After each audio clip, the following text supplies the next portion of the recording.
So hey guys, welcome to my channel. इस lecture में हम ऑपरेटिंग सिस्टम टॉपिक को डिस्कस करेंगे। ऑपरेटिंग सिस्टम होता क्या है?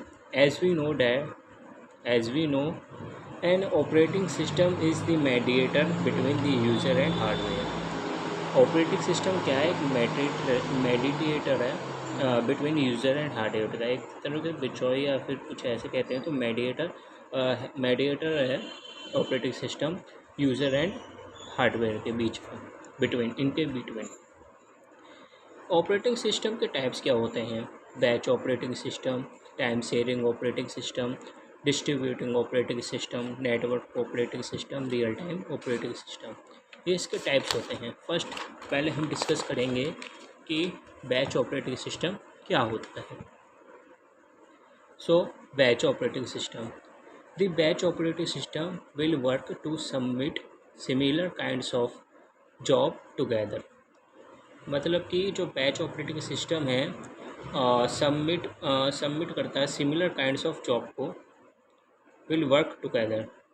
तो इन this operating system user do not interact directly with our computer system. User directly computer system से इंटरेक्ट नहीं कर सकता है, मिल नहीं सकता। सो इसका डायग्राम है ये कि हमारे बीच में एक ऑपरेटर है, जैसे मैंने बताया।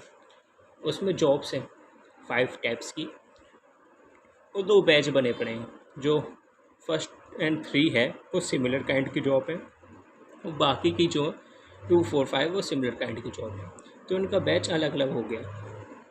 सो ये सीपीयू के पास सबमिट हो गया। तो मैंने क्या बोला था, the batch operating system will work to submit similar kinds of job together. ठीक है, तो ये बैच कर रहा है, जो सिमिलर काइंड्स की जॉब हैं उनको ही सबमिट करवा रहा है, और डिफरेंट को नहीं कर रहा है, उसका लिए अलग बैच बना है। ठीक है, सो ऑपरेटर ने किया और बैच ने सबमिट करवाया कंप्यूटर सिस्टम।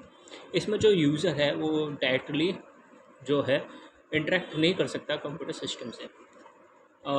इसके advantages, it is useful when we working with large files. किस लिए यूज़ हो सकता है? ये इसलिए यूज़फुल है अगर हम किसी लार्ज फाइल पर वर्क करते हैं, which can take more time to execute. ज़्यादा टाइम लेगा एग्जीक्यूट होने में।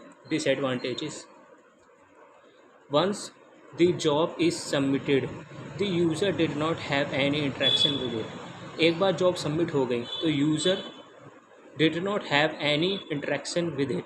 कंप्यूटर के साथ कोई इंटरेक्शन नहीं रहेगा उसका, एक बार जॉब सबमिट हो गई तो। सेकंड हमारा है time sharing. The time sharing operating system works with time sharing concept. जो टाइम शेयरिंग ऑपरेटिंग सिस्टम है काम करता है टाइम शेयरिंग कॉन्सेप्ट। ठीक है, हर the CPU will provide a same time period to each and every process to complete its task as soon as possible, whether it is a long process or short process। तो time sharing जो object है operating system है, जो CPU will provide the same time, मतलब कि सबको same time, हर process को same time provide करता है, चाहे वो प्रोसेस स्मॉल हो चाहे लार्ज हो। ओके, तो इसका ये डायग्राम है जिसमें हमारे पास सीपीयू है एक, और प्रोसेस 1, 2, 3, 4, 5, 6 6 प्रोसेस हैं। उसने सबको इक्वल टाइम प्रोवाइड करा है, चाहे प्रोसेस बड़ा हो चाहे छोटा हो, सबको इक्वल टाइम दिया है उसने। एडवांटेजेस क्या हैं? If the process of a task is completely then the time between the another task increasing.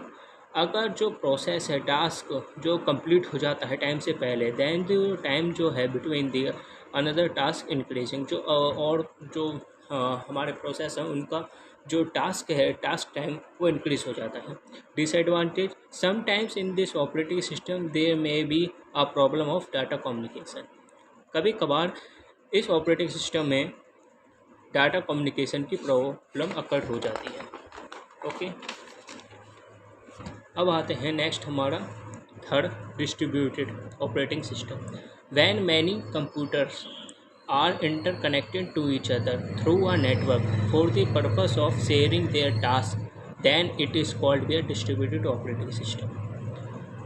जो बहुत सारे कंप्यूटर्स इंटरकनेक्ट हों अपने आप से थ्रू अ नेटवर्क, एक नेटवर्क से, for the purpose of sharing their task, task को शेयर करने के लिए, देन इट इज़ कॉल्ड भी अ डिस्ट्रीब्यूटेड ऑपरेशन, उसको हम ऑपरेटिंग सिस्टम कहते हैं। जैसे कि हमारे पास ये है नेटवर्क, वो कंप्यूटर से इंटरकनेक्टेड है, तो इसी को हम क्या कहते हैं, डिस्ट्रीब्यूटेड ऑपरेटिंग सिस्टम कहते हैं।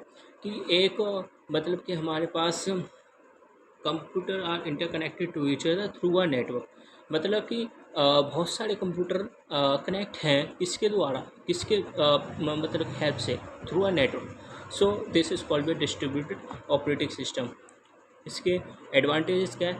If a node is over used, अगर नोड ओवर यूज्ड हो जाए, than the distributed operating system share the load, मतलब कि जो इसके ऊपर जो लोड है ओवर यूज्ड हो जाता है, अगर इसके ऊपर लोड ज़्यादा बर्डन बढ़ जाता है अगर किसी नोड पर, तो वो जो ऑपरेटिंग सिस्टम है शेयर कर देता है उसका load to the another nodes पर इक्वली, ठीक है। डिसएडवांटेज क्या है? If the network is spread, communication of all computer is proper, अगर नेटवर्क को कुछ हुआ, डैमेज हुआ, कुछ भी हुआ, तो कम्युनिकेशन है जो ऑल कंप्यूटर्स का, वो टूट जाएगा। नेक्स्ट आता है हमारा नेटवर्क ऑपरेटिंग सिस्टम, ठीक है।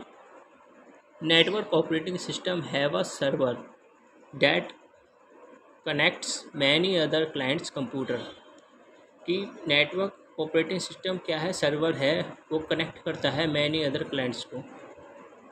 सो we can easily share our files, resources may more from the server machine to all the machine which are connected through a server। सो इसका एग्जांपल है कि हमारे पास एक सर्वर है, सर्वर का काम क्या होता है? स्टोरेज करना, बैकअप लेना, सिक्योरिटी देना। सो ये हमारा काम है सर्वर का, और वो किससे कनेक्टेड है? और कंप्यूटर से कनेक्टेड है। इसका advantages, network operating system provides a security, network operating system क्या प्रोवाइड्स करता है? सिक्योरिटी प्रोवाइड करता है। And we need to upgrade only server machine, और हमें क्या ज़रूरत पड़ती है? अपग्रेड ओनली, जो सर्वर है उसको, मशीन को अपग्रेड करने की ज़रूरत होती है, और बाकी काम हमें नहीं करना पड़ता और कंप्यूटर से, okay. Disadvantage, it will be server is crashed, whole network is destroyed, अगर हमारे सर्वर को कुछ होता है तो होल जो नेटवर्क है वो पूरा का पूरा डिस्ट्रॉय हो जाए। नेक्स्ट आता है हमारे पास real time operating system. It is use to quick response, ये किस लिए यूज़ किया जाता है? क्विक रिस्पॉन्स के लिए। सिंपली बता रहा हूँ मैं, ये इसको आप बनाकर लिख सकते हैं, कितना भी लिख सकते हो, बस मेरा तरीका है कि आपको समझना चाहिए, समझ में आना चाहिए। तो रियल टाइम ऑपरेटिंग सिस्टम क्या होता है? It is use to quick response, example missile launch. In this operating system CPU maximum efforts to its task, या maximum efforts applied to its task with quick response, अपना पूरा efforts, पूरा मतलब कि जान अपने टास्क को कंप्लीट करने के लिए लगा देती है। एडवांटेज क्या है? Real time provides a quick response, okay. Disadvantage, very costly होता है। इसके भी टाइप्स होते हैं, further hard real time operating system and second soft real time operating system. So in this section I will discuss you all things about operating system. जितना मेरे को आता था उतना मैंने आपको समझा दिया, और थैंक यू सो मच। और आपको अगर ये वीडियो अच्छी लगी हो तो प्लीज़ लाइक दिस वीडियो।